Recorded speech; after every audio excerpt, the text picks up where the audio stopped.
გამარჯობათ, მოგესალმებით, მე ვარ ბექამ რუანიძე. დღეს ვაგზელებ საუბარს Led Zeppelin-ის ოქროს ხელებიან ბასისტზე, ჯონ პოლ ჯონზე, ანუ ჯონ ბოლდუინზე.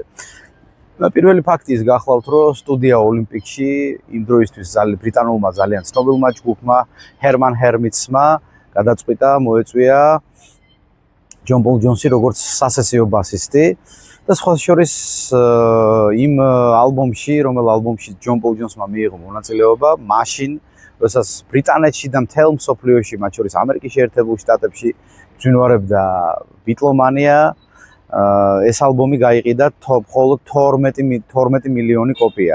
მეორე ნაბიჯი გახლდათ ჯონ პოლ ჯონსის მეორე ნაბიჯი, როგორც პროფესიონალი ბასისტის და უკვე ჩამოყალიბებული ბასისტის, გახლდათ ის, რომ ის თანამშრომლობდა ლონდონის ცნობილ ჯაზ გიტარისტთან, ისეთი როგორც იყო ტონი მაკლაფინი. ტონი მაკლაფინი სხვა შორის იყო ის ადამიანი, რომლისგანაც გაკვეთილებს იღებდა ჯიმი პეიჯი.